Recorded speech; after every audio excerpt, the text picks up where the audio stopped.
Dot, line, shape और size के बाद जो fifth most important element of design है वो है स्पेस। दोस्तों, स्पेस एक ऐसा एलिमेंट ऑफ डिज़ाइन है जिसको आम तौर पे बहुत इग्नोर किया जाता है, लेकिन ये आपको जान के हैरत होगी कि ये उतना ही ज़्यादा इम्पॉर्टेंट एलिमेंट है। डिज़ाइन के अंदर स्पेस की बहुत ही ज़्यादा एप्लीकेशन और अहमियत है।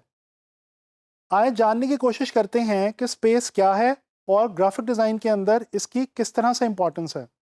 दोस्तों, अगर स्पेस को डिफ़ाइन किया जाए तो ऑब्जेक्ट्स के दरमियान, उनके इर्द गिर्द मौजूद जो ओपन या एम्प्टी एरियाज हुआ करते हैं वो स्पेस होती है। दोस्तों, स्पेस का बहुत ही गहरा ताल्लुक शेप्स के साथ है। जब शेप्स आपस में एक दूसरे के साथ प्लेस होती हैं या एक दूसरे के साथ कंपोज होती हैं तो बेसिकली स्पेस क्रिएट होती है। या अगर इसको वाइस वर्सा करके देख लिया जाए तो भी ठीक है कि बेसिकली स्पेस की मदद से या स्पेस की वजह से ही शेप्स जो हैं वो वजूद में आती हैं। दोस्तों, स्पेस के हवाले से एक डेली लाइफ की एग्जांपल देखते हैं। फ़र्ज़ करें कि आपकी गाड़ी में 4 लोगों के बैठने की जगह है और आपकी गाड़ी में ऑलरेडी 5 लोग बैठ चुके हैं। अब अगर मज़ीद एक बंदा आपकी गाड़ी में ऐड करने की कोशिश की जाए तो शायद बहुत ही मुश्किल से किसी तरह से तंग हो के वो एडजस्ट हो जाए। लेकिन अगर उसके बाद मज़ीद एक बंदा ऐड करने की कोशिश की जाएगी तो ये तकरीबन नामुमकिन होगा। दोस्तों, यही गलती हम लोग डिज़ाइन बनाते हुए आमतौर पे कर रहे होते हैं। हम अपने डिज़ाइन के अंदर इतने ज़्यादा एलिमेंट्स और इतनी ज़्यादा शेप्स डाल देते हैं कि हमारे डिज़ाइन के अंदर स्पेस रह ही नहीं जाती। ये इंतहाई गलत इक़दाम है। दोस्तों, याद रखें, आप जब भी डिज़ाइन बनाएं इस बात का ख़ास ख्याल रखें कि आपके डिज़ाइन में एक ख़ास किस्म की स्पेस मौजूद होनी चाहिए।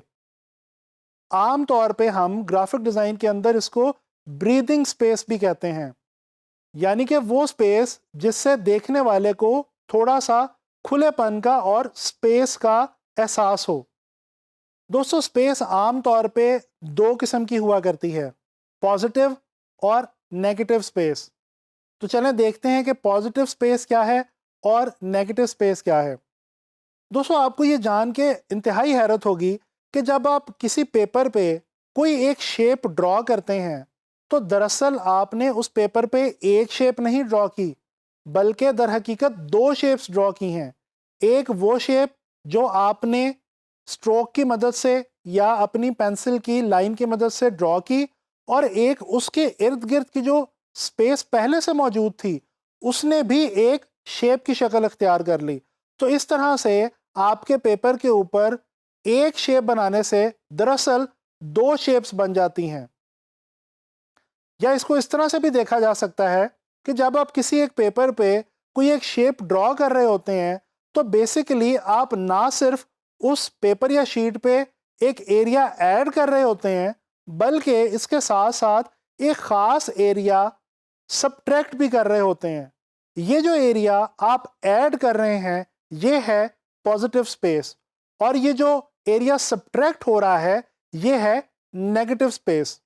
दोस्तों, जब हम कोई स्पेस ड्रॉ करते हैं और उसके बीच में कलर फिल करते हैं तब हमें एक्चुअली पॉजिटिव स्पेस और नेगेटिव स्पेस के बारे में ठीक तरह से अंदाज़ा होता है। दोस्तों, इसके अलावा स्पेस लाइन और शेप की तरह 2D भी होती है और 3D भी होती है। बिल्कुल जिस तरह से लाइन और शेप के साथ मामला था, बिल्कुल इसी तरह से स्पेस के साथ भी मामला है। जो स्पेस फ्लैट स्पेस हो और उसको चारों तरफ से देखा या महसूस ना किया जा सके वो 2 डायमेंशनल स्पेस कहलाएगी।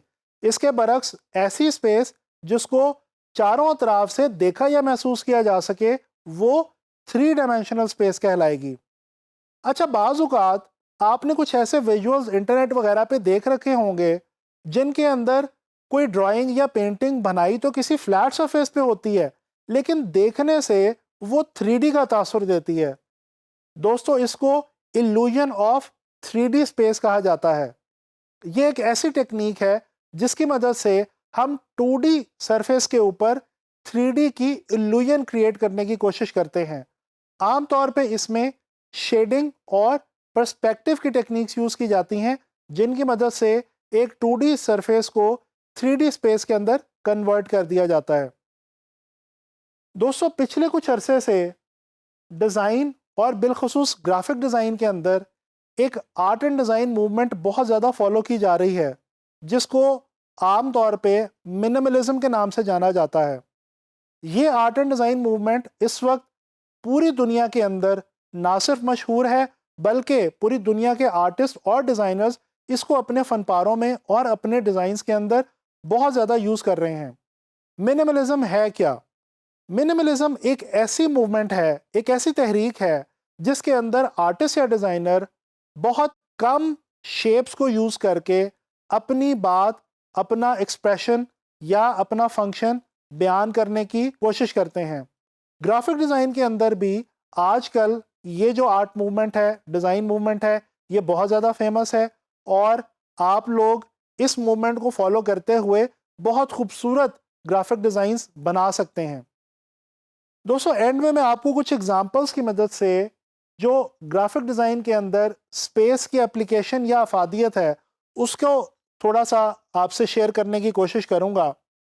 अगर आप फेडेक्स के इस लोगो को देखें, तो इस लोगो के अंदर एक ख़ास एरो की शक्ल आपको नज़र आएगी, जो कि एक्चुअली पॉजिटिव स्पेस में नहीं है, बल्कि ई और एक्स के दरमियान जो नेगेटिव स्पेस आपको नज़र आती है, अगर आप उसके ऊपर थोड़ा सा गौर करें तो आपको पता चलेगा कि दरअसल ये नेगेटिव स्पेस एक एरो बना रही है। और इस लोगो के अंदर एरो जो है ये डायरेक्शन और डिलीवरी को शो करता है, जैसा कि हम सब जानते हैं कि फेडेक्स जो है वो एक कार्गो कंपनी है।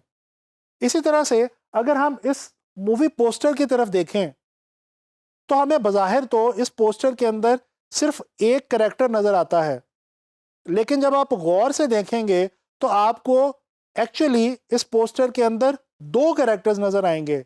एक कैरेक्टर तो वो है जो पॉजिटिव स्पेस के अंदर फिल करके क्रिएट किया गया है और बहुत ही साफ जाहिर है, जबकि दूसरा कैरेक्टर वो है जो कि नेगेटिव स्पेस में मौजूद है और ये भी इसी मूवी का एक बहुत इंपॉर्टेंट कैरेक्टर है। दोस्तों, इसी तरह से अगर आप आजकल न्यूज़पेपर्स और मैगज़ीन्स के डिज़ाइंस देखें, तो आपको इस बात का अंदाज़ा होगा कि आजकल न्यूज़पेपर्स और मैगज़ीन्स को कुछ इस तरह से डिज़ाइन किया जाता है कि उसके अंदर नेगेटिव स्पेस का ख़ास एहतमाम किया जाता है, जिसकी मदद से होता ये है कि इमेजेस और टेक्स्ट आपस में कोरिलेट भी करते हैं और एक दूसरे की जो उनकी अपनी अफादियत है वो भी महफूज रहती है। इसी तरह से वेबसाइट्स भी आजकल कुछ इस किस्म की डिज़ाइन की जा रही हैं कि नेगेटिव स्पेस का उनके अंदर काफ़ी ख़ास ख्याल रखा जाता है और नेगेटिव और पॉजिटिव स्पेस को बहुत ही बैलेंस्ड अंदाज में इस्तेमाल करते हुए इमेजेस और टेक्स्ट वगैरह को बहुत अच्छे तरीके से यूज़ किया जाता है, ताकि देखने वाले को एक अच्छे डिज़ाइन का एहसास हो। दोस्तों, इन तमाम एग्जांपल्स की मदद से हमें इस बात का अंदाज़ा होता है कि ग्राफिक डिज़ाइन के अंदर स्पेस जो है ये एक बहुत ही इंपॉर्टेंट एलिमेंट है और पॉजिटिव और नेगेटिव स्पेस को अच्छे तरीके से इस्तेमाल करके ही हम अच्छे डिज़ाइंस बना सकते हैं।